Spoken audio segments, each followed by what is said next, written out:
This is episode 62 of the Equestrian Author Spotlight podcast. I'm Carly Kade, and today I'm speaking with Jean Abernethy. Jean grew up on a small family farm where as a child she learned to explore her world on horseback. She pursued a college education in equine studies, then earned her art degree at Kade University in Toronto. Her comical horse cartoons have graced equine print publications for over 30 years, and her star character, Fergus, has brought laughter to over 300,000 Facebook fans around the world. Jean talks to us in this episode about what it's like to celebrate 20 years as the creator of Fergus the Horse.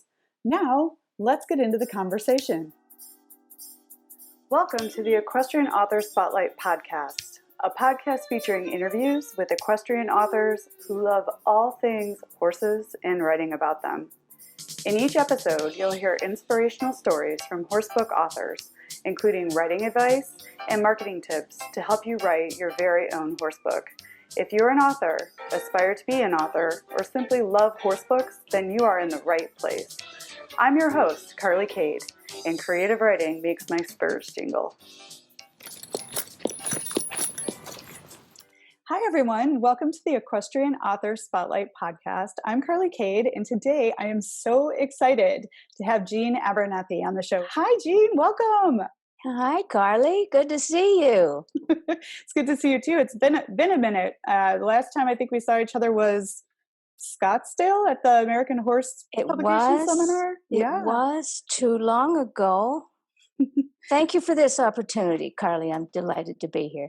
Oh, my pleasure. I'm delighted to have you. That you are of Fergus fame, and we are going to share with listeners a little bit about your adventures in illustration and writing your books and all the fabulous things you're up to. But I think, as everyone knows, how I love to start these interviews off is to ask you, Jean, how did your love affair with horses begin? I'll be completely honest. I think it started at my conception, Carly. I just really and truly, I think it's in us when we're born. I don't know why, but I needed a pony. That little t-shirt design I made that says, I need a pony. It's that simple. It's that simple. I was a kid that needed a pony. So that's my best answer. You know, I think that is actually one of the most common answers from the authors I speak to on the show is that we're just born with it. And often our parents are like, I don't know where this came from. They don't know anything about horses.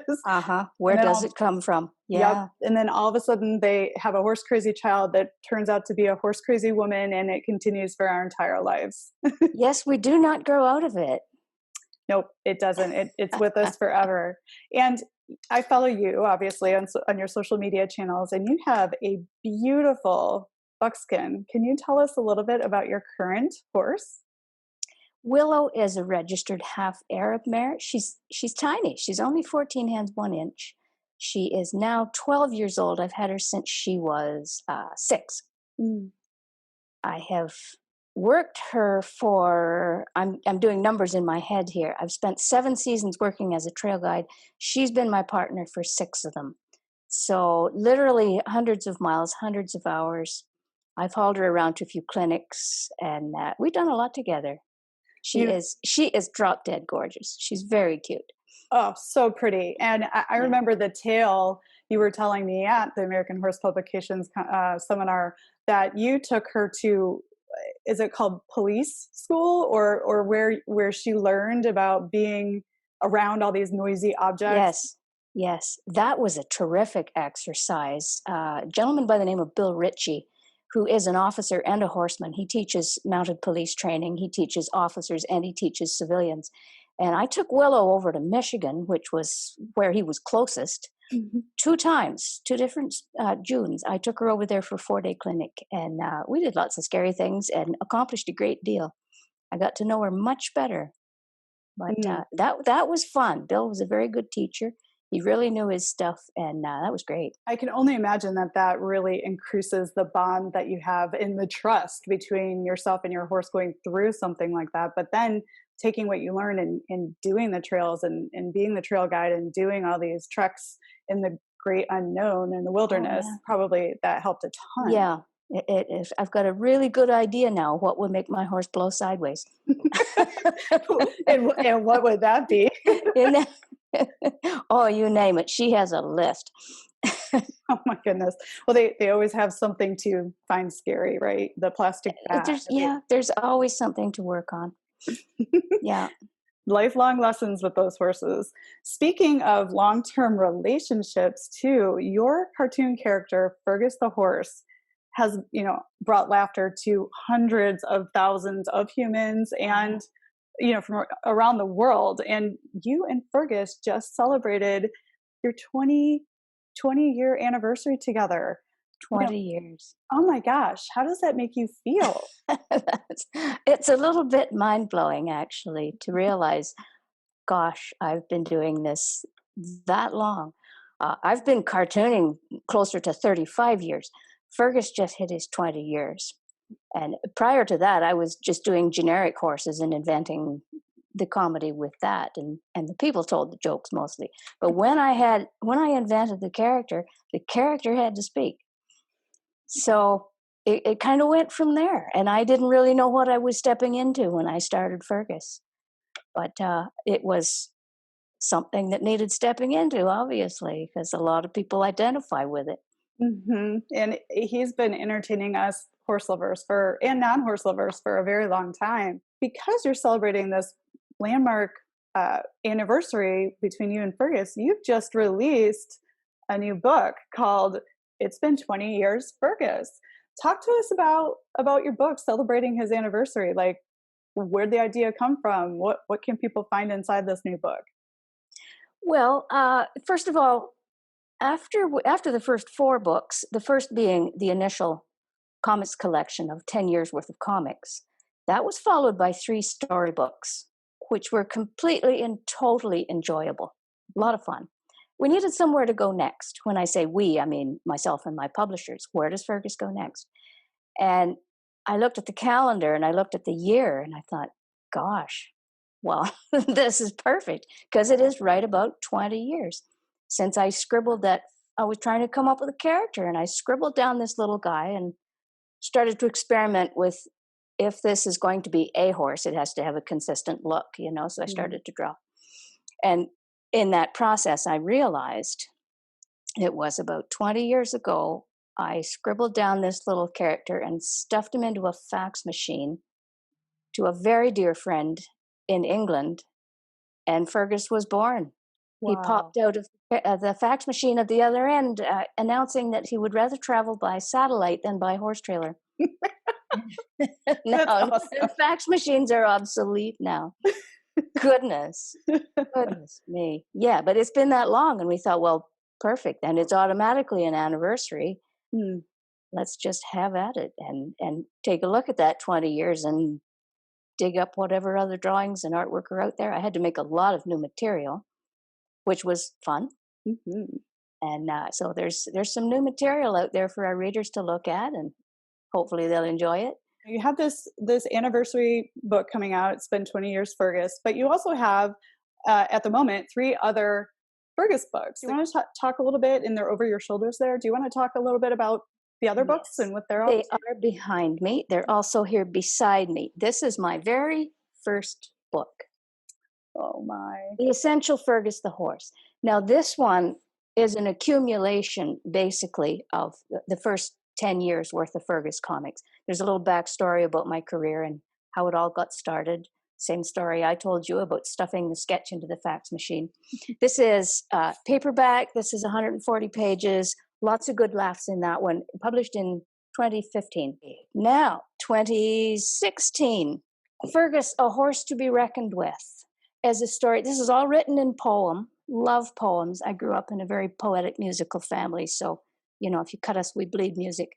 All poetry. I'll show it to you. Why not? This is a story about the lad. The gist of it is, all written in utterly silly poetry, is that the lad wants to ride Fergus. You see, he's going to train him. Well, Fergus, of course, thinks he's the authority. So the dialogue goes back and forth between who's the authority, who's training who. So that's the fun in that one. Next, in 2017, came Fergus and the Greener Grass. We're really proud of this one. This one, believe it or not, Carly, I carried the first few lines around in my head for about 10 years. Excuse me. Fergus was a little horse outstanding in his meadow. He was eating grass beside the fence when came into his head, oh, he had a big idea, because he couldn't quite decide if the grass might be a little greener on the other side. Now that rolled in around in my head for a long, long time. And finally, when it was time for another book, I thought, okay, that's a juicy thing. We better build on that. So we did. And Fergus and the Greener Grass was born. I won't give you a spoiler. That one has a powerful little message. And one of the things that makes us proud of that book is Western Writers of America gave it a Spur Award in 2018. And I got this email saying we'd won this award. And I thought, oh, is this real? And then I contacted my publishers and they'd say, yeah, we entered this. And I contacted an editor I knew. And I said, what's with this Western Writers of America? And he wrote back saying, Jeannie, this is a big thing. Get your plane ticket. So we were incredibly honored. And Fergus flew me to Montana to get my Spur Award. So we're really proud of that one. Oh, that's such a great story. Yeah, it is a powerful message. And that one, I think, reaches far beyond the horse industry. I won't do a spoiler, but it has a powerful ending. Mm-hmm. That's a nice message for all kids, not just horse kids. The next book, let me get my year right. This was 2018. Yes, 2018. Here we are.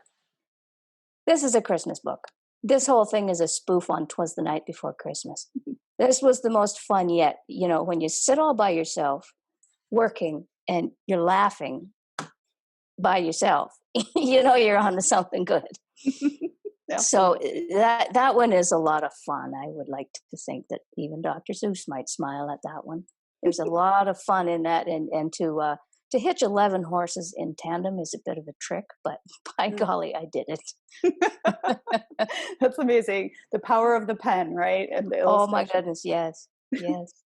And, you know, you've had a lot of success with Fergus, and, you know, and you said he was born when he chose not to go by horse trailer, but via fax to a friend overseas. What were you thinking when Fergus came to you? Were you looking to do the comic strips in the books with this character? Were you looking for something that would have this long of a life and celebrate 20 years? Or did he just kind of come to you and took on a life of his own? Like, what were you thinking when you created him? That's a good question. What was I thinking? I was making it up on the fly.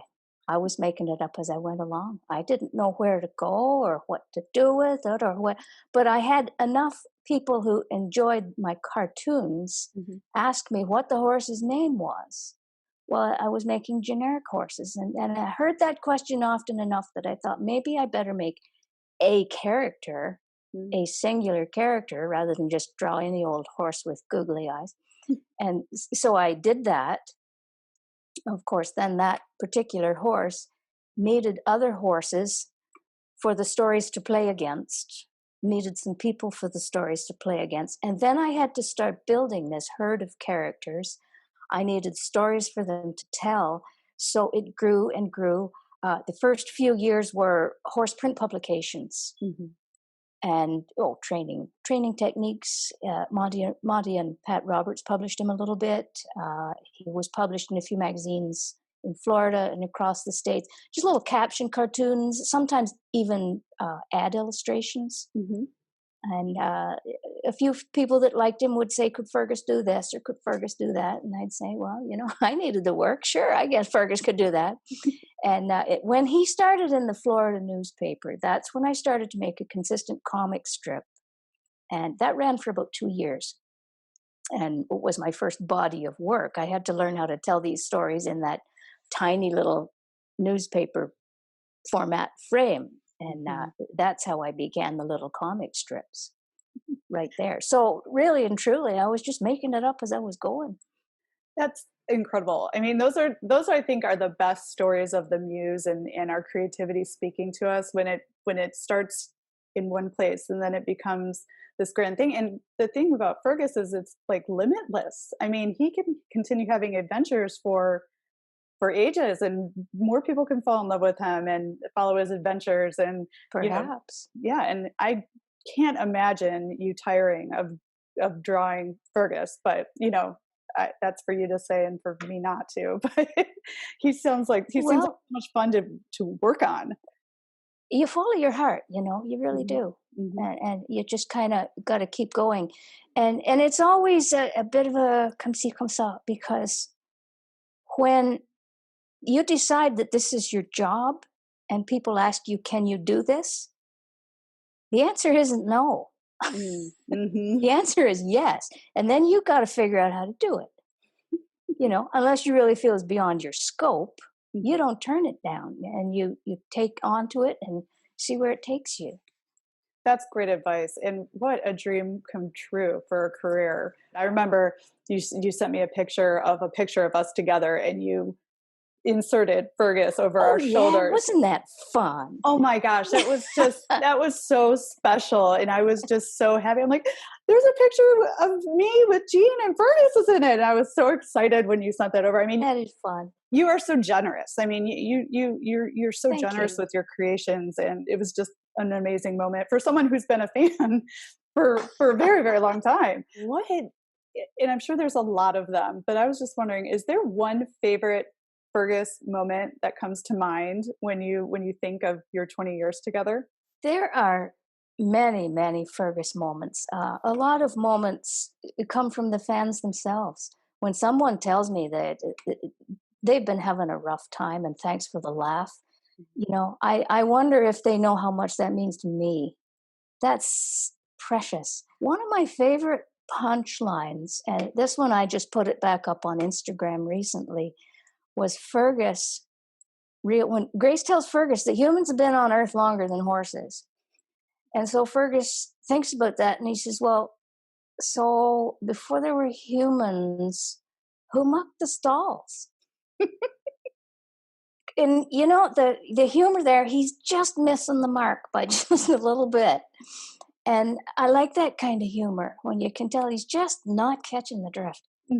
It must, I mean, it's a testament to your imagination too, that you can think up these scenarios that Fergus winds up in where he's thinking like a horse, but it doesn't all the way click. I mean, that's where the humor really lies. Oh, yes. It's either he doesn't click on the concept, or else the human and the horse don't click, because we don't anyway. There's this, oh yeah, we're trying to communicate. Yeah, well, they're still horses and we're still humans. That's true. There's a bit of a rift there. Have you always been an artist, an illustrator, or creative? Did you grow up dreaming that you would be doing this, or where did your talent start for drawing? That too may have been starting at conception. I don't know. I enjoyed drawing as a little kid. I remember being so young when, the first few times I held that orange pencil and learning to make the shapes of letters. So I would make horses too, or that's the other thing a pencil will do, is it'll draw things. And so I just took to it. And because for unknown reasons, horses inspired me, I was drawing horses as early as I can remember. My whole family is artistic, so yeah, I've always been artistic and followed that thread. Growing up as a kid on the farm, I didn't know what a professional artist might even do. Mm-hmm. Not a clue. But it always seemed to be between that and the horses. It always was something that I gravitated towards. So just born with it, which is the same. Seems to be. Yeah, that's incredible.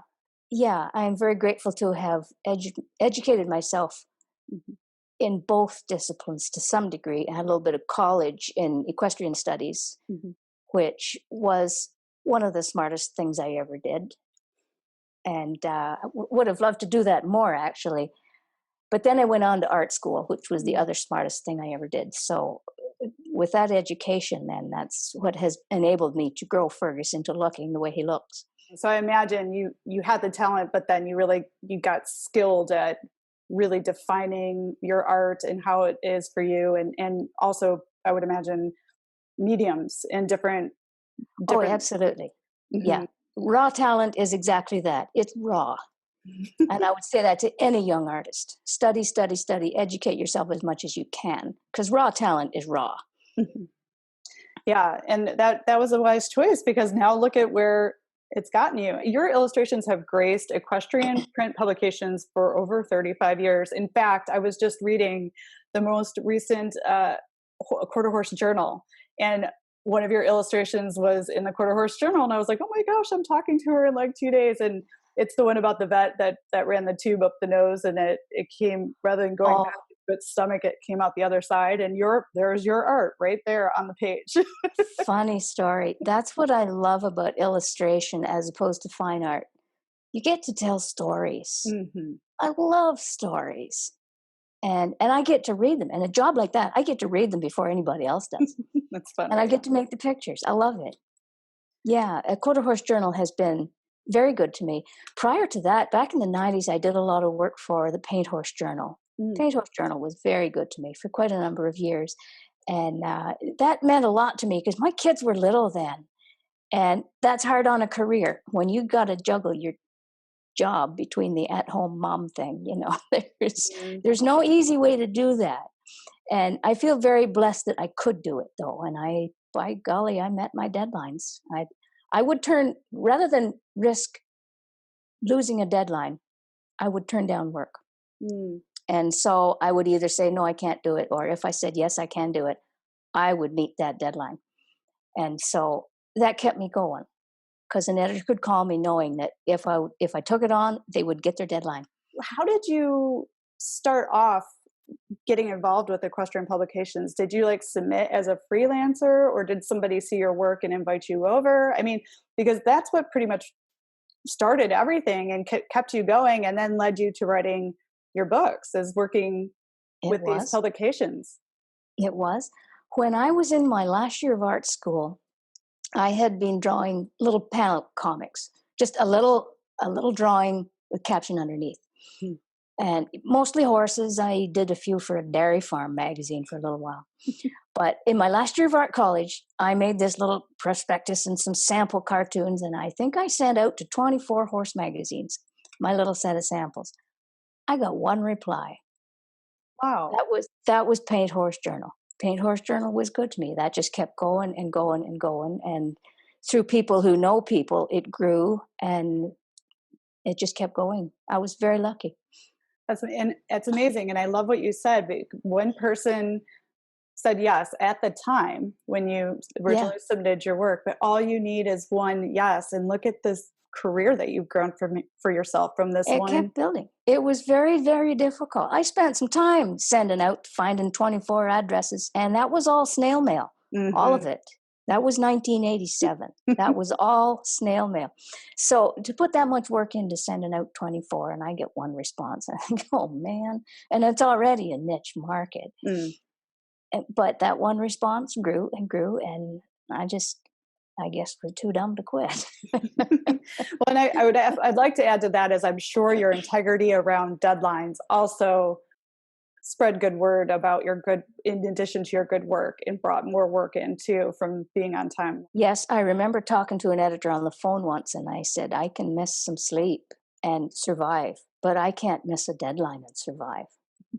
And that was like music to his ears. And for people who are not familiar with like freelancing or working with print publications, why is a deadline so important to these magazines? Particularly the periodicals. Well, they got to crank out this much material every month. They got to have their stories in. They got to match the stories with the pictures. They got to have their ads in. They got to assemble the whole thing, and they got to put it in the printing press because they got to mail it out to their subscribers. You can't alter that. Mm-mm. You can't. So when they need it, they need it. Thank you for explaining that. I just wanted to make sure everyone who's listening and who might not work in that space understands, because they made a commitment, right? So that all the people that are submitting pieces for the magazines, if those commitments aren't on time, and it breaks their commitment on the end of the chain, which is getting the publication to readers. Oh, yeah. Takes for a lot of attention. I mean, the quarterly magazines have more time, but the deadlines are just as solid. Yeah, because there's so much that goes into it. Just like publishing a book. There's Yeah, so many steps before you can meet your street date. So many steps that yeah. need to happen. I'm curious about this too, because your illustrations are so good and so detailed. How long does it take you to put together an illustration? Well, Carly, the real answer is it depends. Mostly what it depends on is the complexity of the drawing. Mm, With illustration, because you're telling a story, it's, one little doggy, you call that a portrait. But when you're telling a story, you have probably at least two characters. So, I'm looking at 4 to 6 hours for a rough sketch, and then possibly the same, a little bit more after it has been approved to take that into finished art. That's a rough guess. well, and you spend time with it, like you said. You're telling a story, whether there's multiple characters or not, just with the shading and the expressions of the eyes and Yes. so much detail, because your art is very expressive, whether it's the cartoon character of Fergus or the illustration I just saw in a Quarter Horse Journal. I mean, he was making an expression. It was telling a story as they were pulling the tube through his nose the wrong way. This first time vet, just out of vet school, and the horse was showing his concern. His tongue was out. So all of those little details help tell the story. So I imagine you really have to think about what you want to draw too. And Oh yeah, yeah. When I read the story, there's pictures in my head saying, "How would that look?" mm, And with that particular one, I have the luxury of YouTube now. I watched 4 or 6 vets put hoses up horses' nose to see how they use their hands, how they position themselves, because these are horse people mm, reading this magazine, and if I get it wrong, they'll know it. So I put the bucket there, and I get his hand in the right place, and I have that's a fabulous reference to have, and then I can watch that process and choose a moment and decide how I'm going to use what's there or alter it for the sake of artistic composition, and put it together that way. wow, that's like a complete behind the scenes to how you work, Jean. Sure, thank you for sharing that with us. And then technology has changed, right? So Yeah. with your art, are you working with a digital medium to create your artwork now? Because I even imagine publications want it in a digital format. But how is your artwork changed as technology has revolutionized how things can be done? Well, it certainly is a time saver. And believe it or not, back in the 80s, I would put a paper rough sketch in the snail mail from Ontario, Canada to Texas, and then I would wait. Hmm. I can't believe I did that.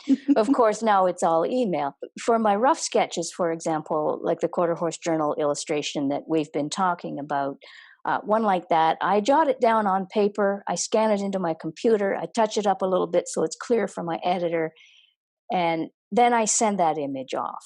Once it's approved, for those in particular, I go right back to my watercolors. I stretch paper, I get out my pens and my paints, and I make that piece of artwork. There again, I scan it in, Hmm. and the computer makes you a little bit lazy. I scan it in, and then I can fix things. Hmm. When I was only painting, you got to get it right or learn how to patch it up, or now I can scan it in and fix a few things. And when it's to my satisfaction, then I send off the finished image and off it goes. The cartoons are pretty much entirely done in the computer now. Hmm. That's No amazing. paper. You shared so much with us about your behind the scenes of your creativity, and how you kind of got to do what you've been doing and the success that you've had. Your books are published through Trafalgar Square Books. How did your relationship with them come to be? Did you reach out to them? Did they reach out to you? What's it like working with Trafalgar Square? They are a class act from the get go. Mm, I'll say that up front. When I had this idea for a collection of Fergus comics, and that idea was there for a long time because so many people would say, "Oh, these comics are great. Do you have a book of these?" And the answer was, "Well, not yet." And so this built up for a long time. And finally, a friend of mine told me how to make a good prospectus. So I put that together. I sent it off to 4 publishers, 2 of which were equestrian publishers. And Trafalgar Square Books emailed me within 4 hours. oh wow, that's fast. I own some of their books. I had seen their books, and I know their books look really good. Hmm. So I signed on. I was thrilled.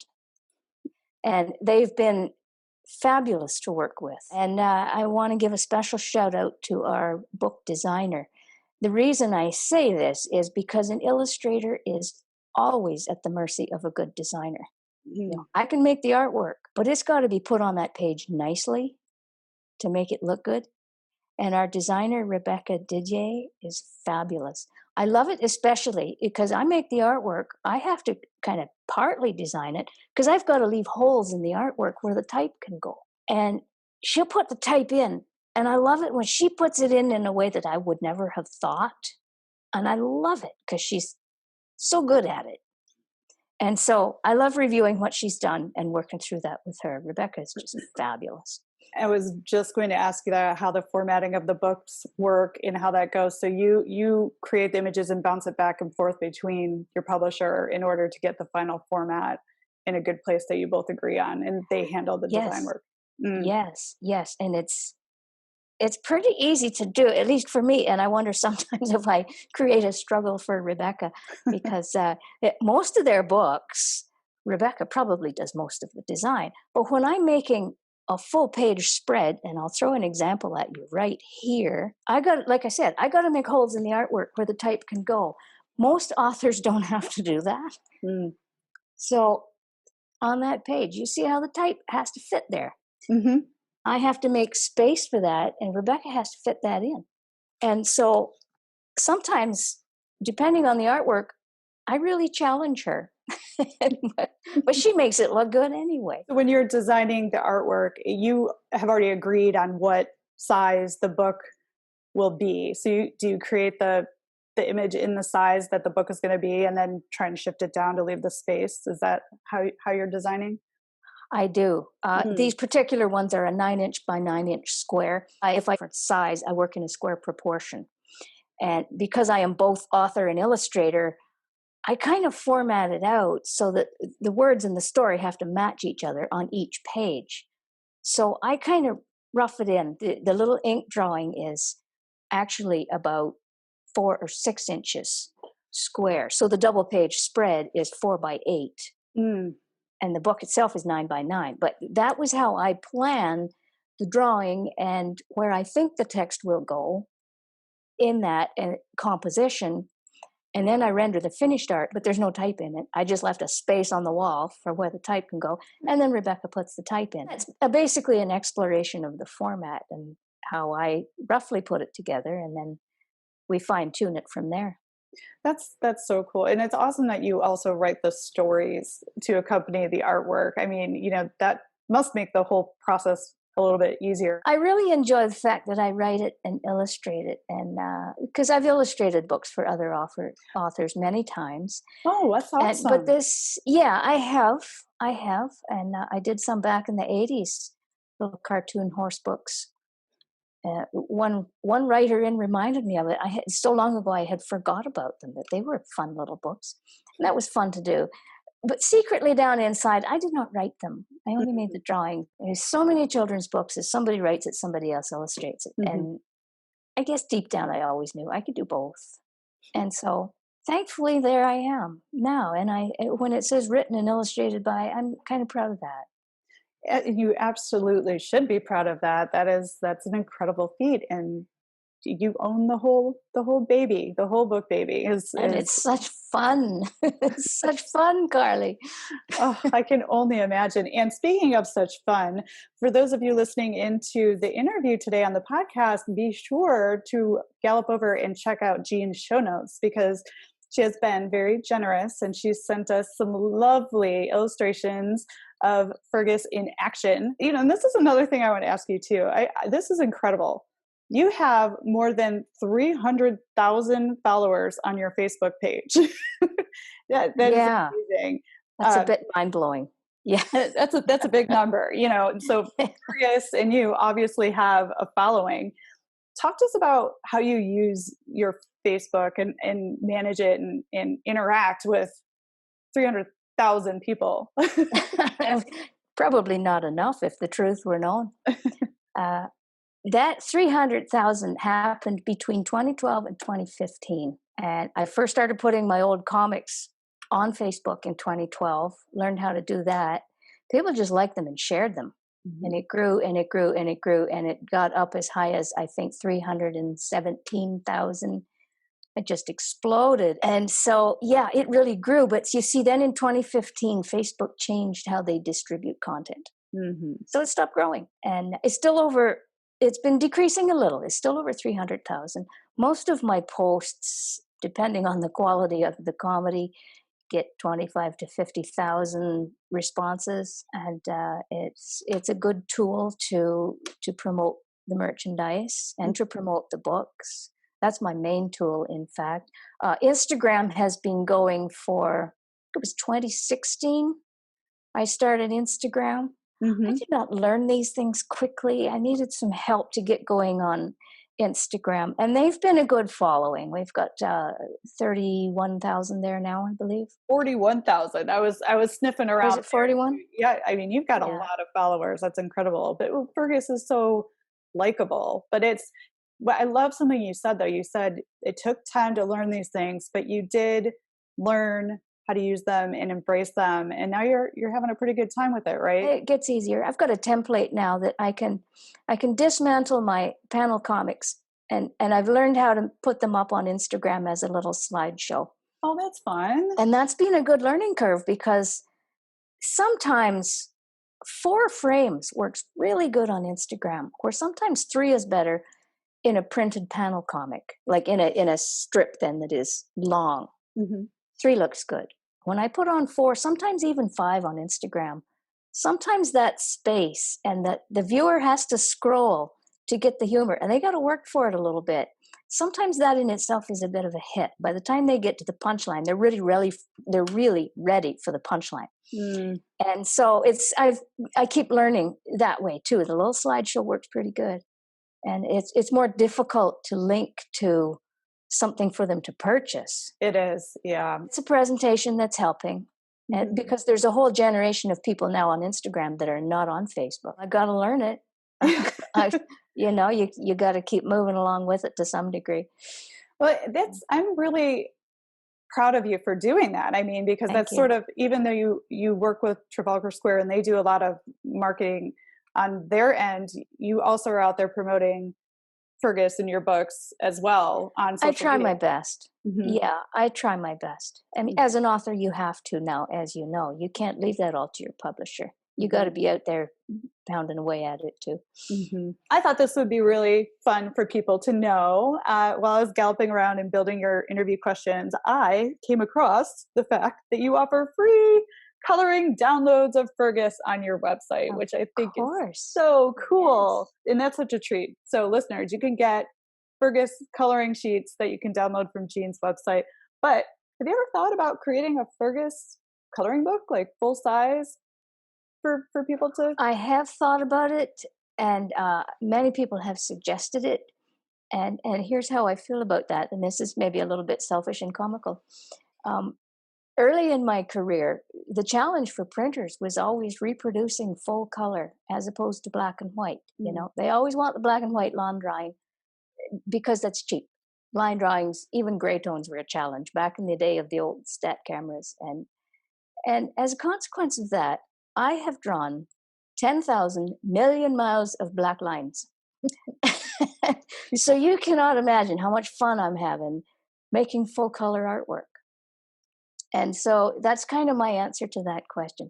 The coloring sheets are fun to do, and I'm thrilled to offer them out there. Download them. They're free. Have fun with them. Give the kids something to do. And if I can work it into my schedule, I'll crank out a few more for kids to color. What is something you wish you had known when you started out? If there's any other illustrators listening in here, or even if it could even be about starting the book project, is there anything that you wish you had known when you started out with Fergus? Well, I wish I had known it was possible. I just kept going and kept going. What do I wish I had known? That's a tough question, Carly. And it's a really tough question. But your answer is perfect, right? Because with any passion or any dream, it is learn as you go, step by step, build your empire slowly, learn what you need to learn, and just keep going. And that's what you said when you first answered the questions. I just kept going. And I think that's well, and it's what you don't know that drives you on, it's true. because you have to discover that on the way. Mm-hmm. It's the only way to get there. Mm-hmm. And that's where all that growth comes from. And that's like one step closer to the big dream. Yeah. So wishing I'd known it was possible. There you go. So you took the first step to finding out if it was possible, and look at where you are now. Yeah. That's beautiful. I like to ask these questions too, because there's always a little bit of a different perspective in the answers. What for you is the most difficult thing about being an illustrator and an author? And then on the flip side, what's the very, very best part of being an illustrator and an author? Illustration is the deadlines. You got that deadline hanging there, and that's a double-edged sword, because it's also a motivator. You work better with a deadline, but it's still hanging there. What is the best thing? Well, self-employment in general. I get to design my day pretty much every day, and that includes the deadline that's hanging there. So it's about a balance, I guess. The hard things, the easy things, it's about balancing that. For people listening to the podcast who may be wanting to work with an illustrator for their children's books that are maybe coming down the line, what do they need to know when they're approaching an illustrator to work with? Start the dialogue. Often it's the publisher who would choose the illustrator, not the author. But you can make a deal either way, because there's no rules, really. You need to start the dialogue, find out if you're compatible, find out your timeline, find out if your styles match. And that is all to be discovered through sketches and writing and conversation and brainstorming, and you take it from there. It's great advice. So start the conversation, start the dialogue. I would imagine sooner than later. If you want to get the book out and through 3 months before Christmas, and you're approaching your illustrator or a illustrator for the first time in August, that's not going to work so well. You need a good amount of time to. Yeah, you need time. Yeah, with my publisher Trafalgar, we plan a year out. Yeah. Good rule of thumb. And what might a listener be surprised to learn about you, Jean, about the mother, the woman who gave birth to Fergus the Horse? What might someone be surprised to learn about you? Probably. That's a good question, and I read that one over too. Probably one thing surprising would be the somber side of Jean Abernethy. I would never imagine that. A good laugh and a good cry are close cousins, Carly. I have written a couple of songs that'll put tears in people's eyes. And that's kind of fun. As artists, it's our job to make work that evokes emotion. I just happen to choose comedy most of the time because that's the most fun. Well, thank you for sharing that with us. You gave us a little peek behind the veil. I feel honored. Jean, I just wanted to say thank you so much for the gift of your time. And would you share with listeners where they can find you and your books online? Absolutely. They can find Fergus at www.fergusthehorse, all one word. And there's icons to click on. You can click on the book. You can click on various icons to find your way around there. And to find out a little bit about me and more of my work that is not Fergus, go to www.jeanabernethy.com. And I will make sure to link to those places in the show notes so people can get directly to you. And I imagine on the Fergus website and on your own, there's links to your social media channels too, so they can go check out, become one of your over 300,000 followers on Facebook. Okay. Go to Facebook and search Fergus the Horse. Go to Instagram, search Fergus the Horse. You'll find him out there. Oh, you'll find him very easily. And I'm one of your more than 300,000 fans out there in the world too, sharing your comics and getting a good giggle on a daily basis. So, thank you. Fergus would be nowhere without the fans, and I really appreciate that. True words of wisdom right there. Thank you for being so generous and sharing Fergus strips with me for your show notes and coming on the show and talking to me today. Thank you, Carly. It's been a pleasure. Thanks for joining us this week on the Equestrian Author Spotlight podcast. I hope you enjoy these Q&A sessions with wonderful equine authors who love all things horses and riding, just like me. Visit my website, carlykadecreative.com, where you can read the show notes, and make sure you never miss a show by clicking the subscribe button now. This podcast is made possible by listeners like you. Thank you so much for your support. Want a free guide to secrets of horsebook authors? Gallop over to carlykadecreative.com/wisdom to have author advice delivered instantly to your inbox. If you are an author who writes about horses and would like to be spotlighted, please let me know. Visit my contact page at carlykadecreative.com to fill out a request. I'd be happy to have you on the show too. Thank you for tuning in to the Equestrian Author Spotlight podcast. See you next time. I'm your host, Carly Kade. Creative writing makes my spurs jingle.